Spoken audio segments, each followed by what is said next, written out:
This is Social Leopards. I'm Bea. And I'm Beth. A leopard is a solitary creature living in the jungle, but often not seen or noticed. Are you a solitary creature trying to navigate the social jungle? This show explores loneliness and the many ways forward. Welcome to Social Leopards. Hi, everybody. Again, I'm Beth. And I'm Bea. Hey. And today we are talking to a guest, and she hosts a podcast called The Lighthouse Within.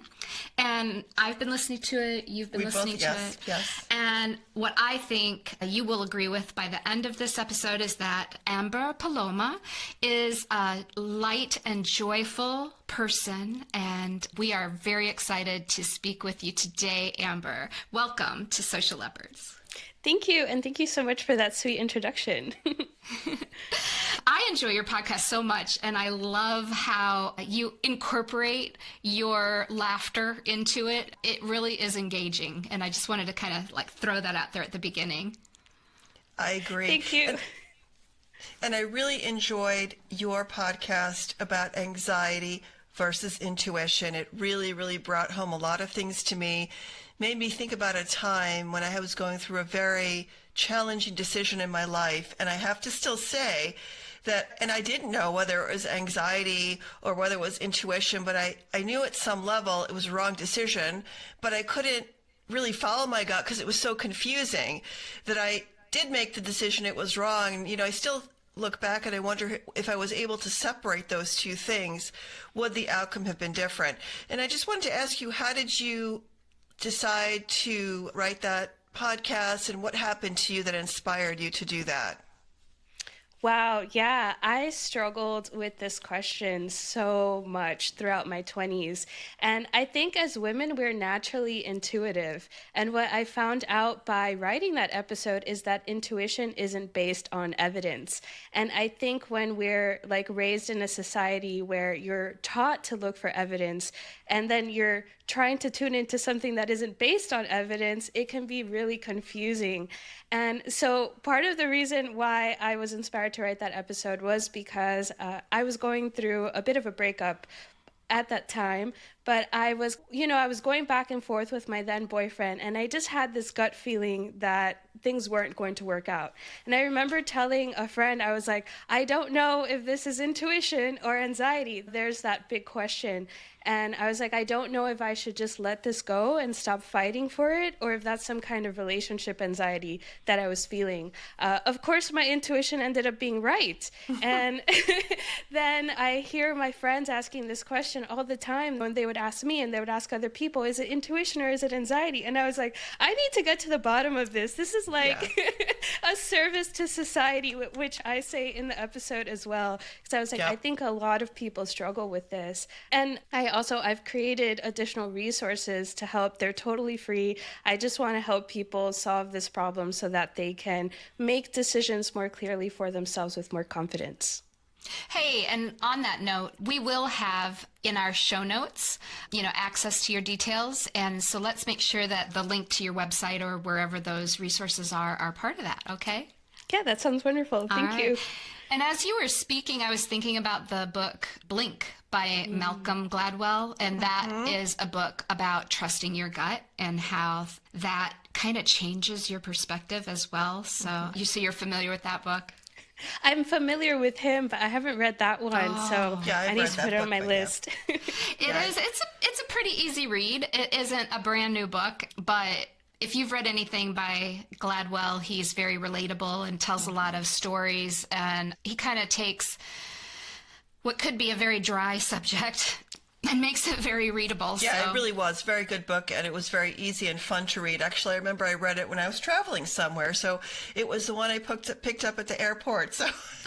Okay. Gotcha. That's a good one. Before we really start to chat, would you mind sharing with our audience a little bit about The Lighthouse Within and the story of how you started that podcast? Wow, it's actually a spiritual journey. If you're ready for it. I don't know if you're someone who believes in signs, but oh my gosh, where do I start this story? back to this breakup that I was going through. So the reason we kept going back and forth was because he was Christian and I was not. And so this is a bit of a long story, but we kept going back and forth of what would this look like if we were to get married and raise kids. I don't really have a problem with what you believe in. You're not radical or anything. We have very shared values, but he just couldn't let it go. So we kept going into this back and forth. And again, I had this sort of intuition. I was like, I don't think he's going to get over this. I think this is where this ends. And so I wake up one day and I text all of my friends, but no one answers me. And I was feeling very alone in my fear, in my anxiety, and I couldn't think of anywhere else to go. And so I was like, I'm going to go to church. I know. And so I go to church and I'm crying because, I was like, I feel like this person's going to end things with me tonight. But by the end of the service, I just remember being like washed over with this sense of peace and feeling like I just knew with so much clarity, I was like, he's going to break up with me tonight and I'm going to be okay. Wow. Yeah. And before I reached that point, at the beginning of the year, I had started working on the social media course. And now I was going through this breakup and I dropped everything. I completely dropped everything.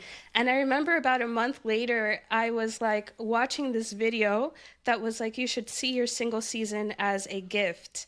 And you should see it as a time to find your purpose in life. And so it's okay, I don't know. I want to find my purpose. Help me see this season as a gift. And the next day at work, so I'm a social media manager by day, and I work for a magazine. And I get this article on my to-do list that day to create social media content for, and it was called How to Find Your Purpose. And I was like, oh, this is so weird. And so I opened the article and it's just a ton of questions that goes through how to find your purpose. And the day before I was between these two things, I said I would either want to continue creating my social media course to help women show up more confidently online, or I would want to help people learn about resilience and emotional intelligence and intuition. And I read through that article and I was like, it is just so clear to me that I'm supposed to do the resilience thing. Absolutely love that. But yes, to your point, I do believe in signs, but you have to be open. You have to look for them. And I think once you start in a path, the universe kind of surrounds you and meets you and helps you go there, if that's your purpose. Yeah, I agree. Yeah. So one of the kind of fun questions that we ask as we kind of try to get to know the guests is we always ask what their superpower is. And you had mentioned that calming others with my presence and making them feel seen and heard. And that comes across when I listen to your podcast. Can you share a time when you just kind of came to know that this was something that was special as a skill set in your life? Yeah, that's such a powerful question because I think if you are a sensitive, if you are like an intuitive being, I think you can grow up in the world and feel like there's something wrong with you to be this way. And I think throughout life, I always got these kind of like signs from people like, oh, you're so good at this, or I love coming to you for advice, or you just make me feel so seen, and you're so warm, you're so calm, you're so grounding. But I carried a lot of like self-doubt. Oh, this is a weakness. This is a weakness. And it was actually after I decided to do the podcast that I felt like I really started to own those things as a strength. And I remember after I decided to do the podcast, someone was like, hey, have you ever looked into your human design? And I was like, yeah. And I was like, oh, yeah, sure. Let me look into it. And I'm a projector. If anybody out there is listening and knows what that means, I'm a projector, and they're meant to guide others and pierce into them and see their energy. But when I read like all of my gates and my chart, it was literally, I started crying because I was like, it was like if someone had put together the perfect person you need to see others and help them and guide them. And I started feeling very like, almost like divinely supported. And oh, these aren't weaknesses of mine. One of the things it said was that you are pure of heart and that if you are in the wrong environment, you might come to see that as your weakness, but that it is actually the very thing you're supposed to share with others. And I started to feel very like convicted that these were indeed my strengths and that they were the exact thing that I needed to guide people forward in hard times. You're talking to two generators here. But I love your bravery and your confidence and that you kept going and did it, because a lot of people have a lot of ideas, but getting them into fruition, is a whole different thing. Like Beth and I talked about our podcast for probably a year before we were kind of like, okay, that's it. We're devoting the time once a week to get this done. And finally it became a reality. So it takes a lot of that, confidence, stick-to-itiveness, bravery. Yeah, I am so jealous that you are both generators. I remember someone asked a question of if you could be any other human design, what would you be? And I was like, oh, I wish I had the energy of a generator. Well, thank you for that. Boundless energy here for sure.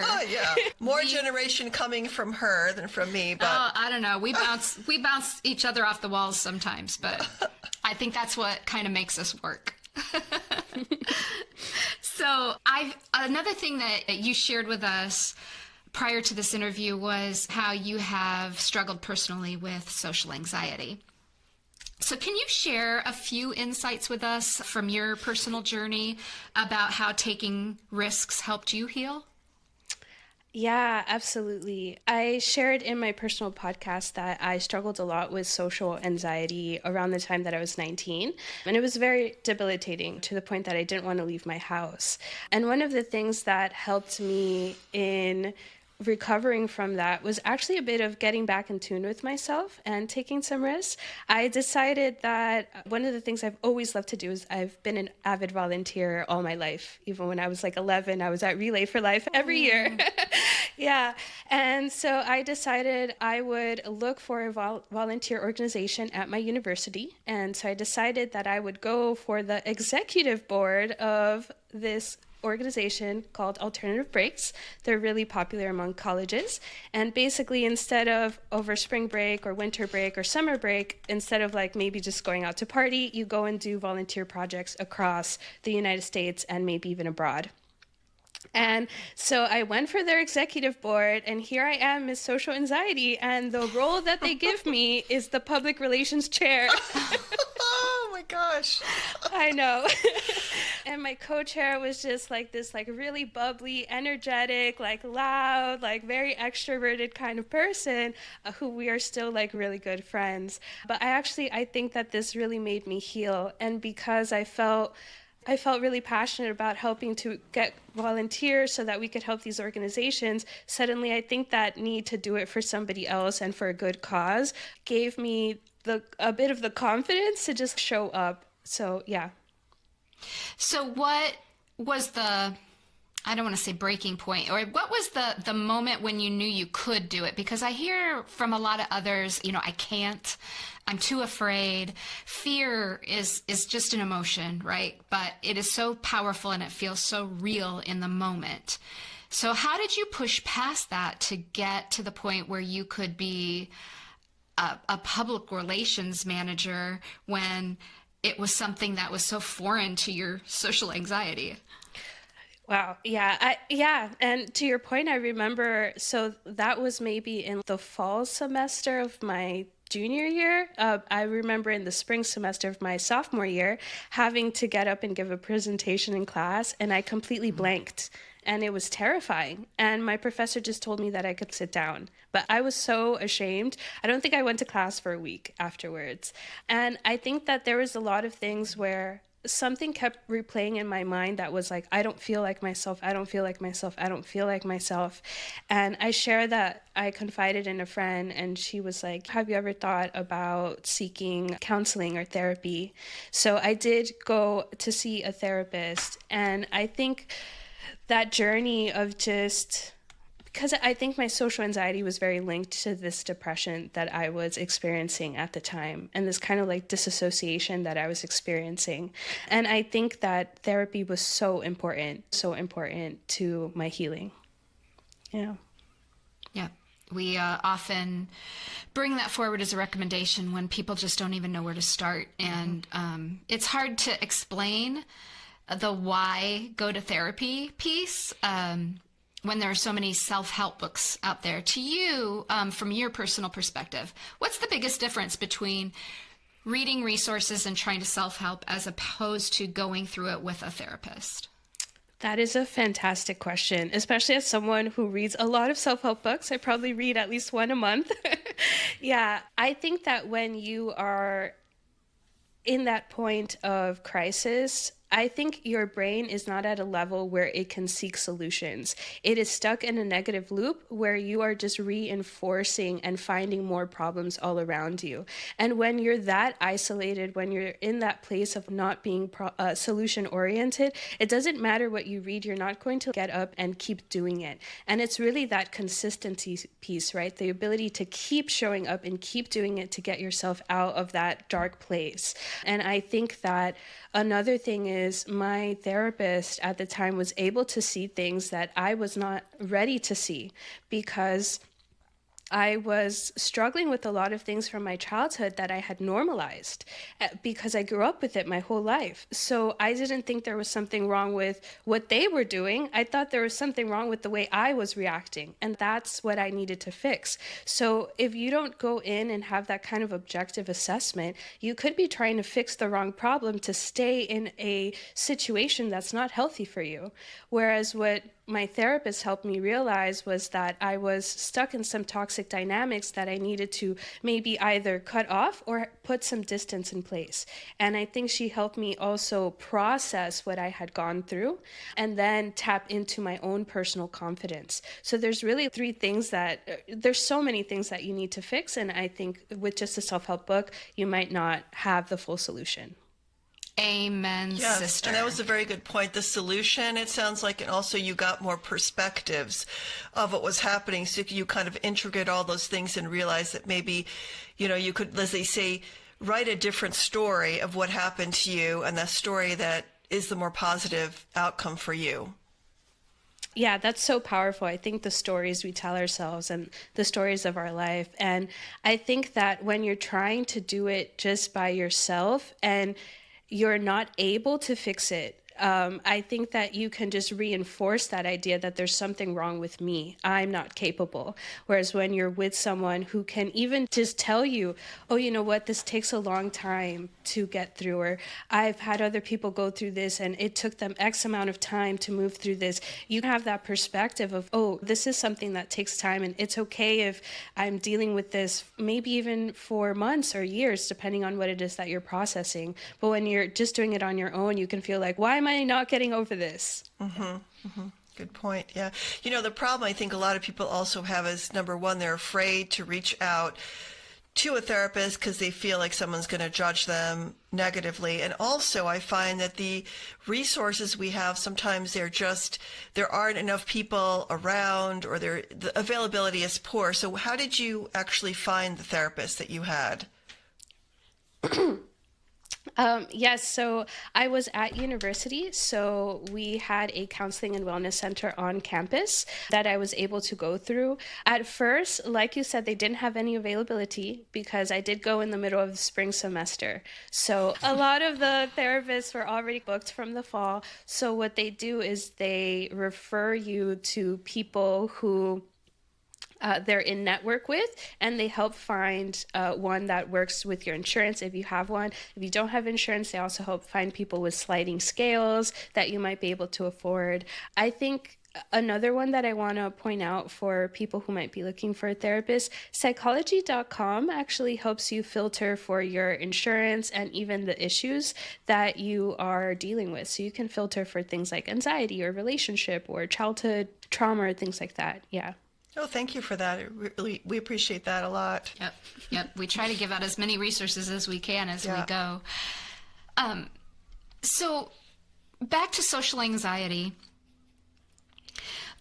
When someone does start to feel that anxiety start to kick in, What wisdom can you share about that internal voice to try to quiet it? And how do you move from that feeling of I can't to I'm going to try? Do you have any nuggets of wisdom to share in that respect?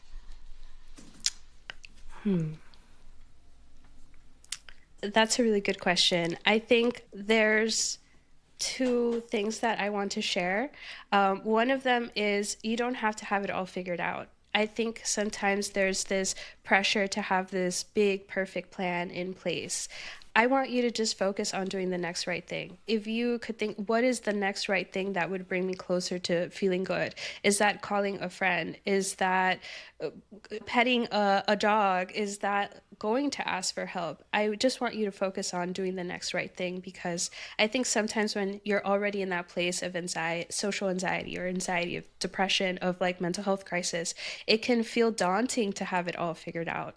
So just focus on the next right thing. The other thing that I think is really powerful, even if you just have one person that you can confide in, finding those kinds of friendships or relationships, it could be a mentor. It's so important. It's so important. I talk about resilience on my podcast. One of the facets of being a resilient person is having a support network. So even if you just have one person you can turn to, it's a really important thing to cultivate.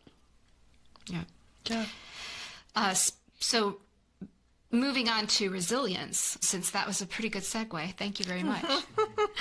Earlier, you talked about a relationship breakup. And I actually listened to one of your episodes about forgive, but let's not forget. And I have taken that one to heart because I thought it was very insightful. So what was the most important message that you learned in the face of losing someone who you thought was so significant in your life? Because when we're in a relationship, a lot of times it can feel all-consuming, but life does go on, right? And it's kind of like at work. You think that you're not replaceable, but you are. It's the same with a relationship, right? But in the moment, it feels very, very different. So what was the most important message you learned as you healed from that breakup? Wow, I've been thinking about this so much lately. Something that has really been coming up for me a lot, even as I write this episode, is how important it is for us to learn how to grieve and how to grieve in healthy ways. Because I think that when we grieve in healthy ways that allow us to process, to heal, to rebuild, to recover, we move forward in a way that actually allows us to create space for joy. It's when we don't let ourselves grieve, when we try to push it down, when we fill ourselves with rage and just get stuck there, which is what I talk about in the forgiveness episode. It's when we get stuck in the sadness stage of grief. It's when we get stuck in the anger phase of grief and don't know how to move on to acceptance phase. That's when we get stuck in that woe is me kind of mentality. And I think it's just so important to learn how to grieve. And I think another thing that has been coming up for me a lot is how important it is to build your own sense of self. Having a strong sense of self is another facet of being a resilient person. And when your identity is really wrapped up in your relationship or in another person, when you lose that person, you don't just lose that person, you lose yourself. And that could be really debilitating. That could be very traumatizing. And it can take longer to heal because you're losing that person, you're losing the future you had with that person, and now you've also lost your identity. So you're trying to recover from three different things. And so those are the two biggest things that I would say. Yeah, it's interesting you talk about that, and I think about our parents' generation. A lot of the women were wrapped up into their husbands and the families, and if things worked out and they were together, great, but if someone died or someone got divorced, they had to completely rethink their entire life. And I think that now us, our generation, my daughter, her generation, I've always tell her, you have to have your own career, your own independence, your own friends, because you never know what's going to happen with that relationship, and you're going to be much healthier and stronger if it doesn't work out the way you expected it to. But you're right. You also have to let go of that dream, the dream of I found the perfect person, partner, whatever, and we're going to have this particular life, and then You know, you have to almost have 3 different backup endings to that dream in case the first one doesn't work out. Yeah, absolutely. And to your point about having friends, I was so grateful that I had spent time, even though I was in this relationship, that I had spent time cultivating a group of friends, because when that relationship ended, they rose to the occasion, and I really felt like they carried me through that breakup. Yeah. Wonderful. I know and I don't want to put down younger generations of younger people and younger. Like myself? You're talking about me? Yes, I'm talking about you. Younger relationships, maybe where the lived experience is not as vast and we haven't learned those lessons that come with maturity and multiple relationships, usually. Although my mom was her first significant relationship happened to be with my father, and that lasted a long time. So it does work out. You don't necessarily have to go through heartache to be successful in relationships. But for most of us, and where I have coached and counseled many, many young people, is they kind of do lose their identity. You said this, and this is kind of like what's kind of prompting this thought, is that you do wrap yourself up in the other person, and you stop doing the things or spending the time with your girlfriends or your other pals and buddies that you were hanging around with to devote more time to that relationship. And it's not that it's unhealthy, but there still has to be some sort of a balance in order just to keep that balance strong and to still continue to do the things that you enjoy in addition to sharing with that person. And one of the most important lessons I learned as an older adult post-divorce, one of the things that my husband and I said, we dated for a very strong 5 years, and he said, you know, I don't want to need you. I just want to know that life is better with you. That's beautiful. And yeah, I like that. Yeah, that's how we kind of live life. And he has his hobbies. I have my hobbies. This is one hobby. I'm her hobby. Yes, yes. And she's my hobby. There you go. And her husband is our producer, so he gets to share in this hobby. Yeah. And my husband just likes on social media. That's his job. All he does. A That's lot an important role. Yes. But, you know, I just think that helps with that resilience piece, right? Is to keep that balance strong. And that's a good lesson to learn. It is, but I think people feel so, pressured. There's this, and they think that they have to do all these things with this person because, oh my gosh, I found that perfect partner. And we have to almost, like you said, balance it. It's like, it's okay. We could still continue spending time together, make time for each other, maybe make it a priority, like have the date night or whatever, and then still have our other, relationships and interests at the same time. Yeah, absolutely. And that kind of reminds me, like when I was back in the United States for a little bit, so I live abroad, and when I was back in the US for a little bit, I actually felt really lonely and isolated again. And I think you get to a stage where your friends are all getting married or they have kids, and if you're not at that stage yet, it feels, man, should I get married? Should I go have a relationship? Because it feels like this is the only way I might have a consistent source of socialization. And so I think that this might be another piece that's going on. We have lost that sense of community that we might have had even when I was like growing up in the 90s. It felt like we would gather more in family parties or things like that, where it just feels like we don't have these things anymore.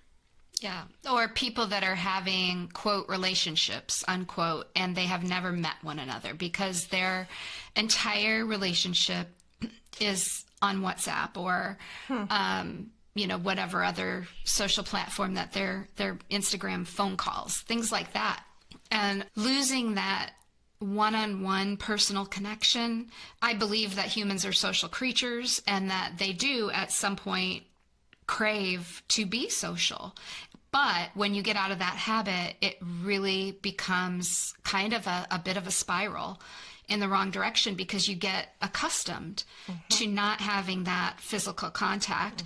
You tell the cutest story about the don't you have 5 minutes to drink a cup of coffee? And how in America, especially, the to-go is like the do all tell all. We're driving through, we're on our way to the next thing. We're not concentrating on just living in the moment and enjoying the moment. And I feel like that needs to be a renaissance that occurs because that's how we're losing our social connections. Yeah, even the eating thing. Do you know the average person, it takes them 10 minutes to eat? And I'm thinking, our body doesn't even figure out we're full for 20. And I'm thinking, my gosh, I should just slow down. But we can't do it. We're always rushing somewhere. But you're right. We need to think about that. Right. Maybe in retirement we'll have more time to do that. That's very American of us. And I want the siesta. That's what I want. Yes. Yeah. That's what I need. I did share in the episode that it always made me laugh as I was like, so the whole country's just eating? Who's working right now? That's right. Napping and eating. Yeah. Oh yeah, the napping too. Yeah. Oh, wouldn't that be nice? Do they still, no, I know back in the day when I was traveling to Italy and Spain, they did it. I don't know, do they still do it as much? The siestas? Is that in Portugal? Yeah. Yes, I live in Portugal now. They don't do it in Lisbon, but in Spain, they do still close everything for lunchtime. So they'll still close. I think you see it less in Madrid and Barcelona because those are more international big cities. But if you go to Sevilla or Malaga or like Valencia, you will still see this. They're just, why would we keep working? We need to go there so we could just experience a bit of that philosophy and see. Yes. Yeah. Well, any other closing thoughts that you want to share with our audience before we start to wrap up today? I do want you to go ahead and plug your deets while you have the opportunity here. And again, these will be in the show notes as well. Yeah, absolutely. I think the first thing I would say is do not be afraid of reaching out and asking for help, whether that's from a friend or a family member or a mentor or a therapist, a coach, anything. I think the help is out there no matter what you are going through. You are not alone. Do not face it alone because the support is out there. One of the things you can look to for support is my podcast, The Lighthouse Within. We talk all about resilience. I share stories from my life and then also help you cultivate your own resilience so that you can face difficult moments in life with your joy intact. I love that. And Yes. it is a very complimentary podcast to the messages that we share. And I'm going to say, I said it at the beginning, I'll say it at the end. I enjoy it very much. Yeah, same. I find your messaging very uplifting and encouraging and motivational, sometimes inspiring. I love the way that you weave your personal life stories into the mix as you speak. And the topics, love the topics. They're just, I can relate to all of them. So thank you for that. Highly recommend. Thank you so much. I'm like, yeah, let me go record another one today. Can you? Okay. So just 2 questions. One, what do you do every night before you go to sleep?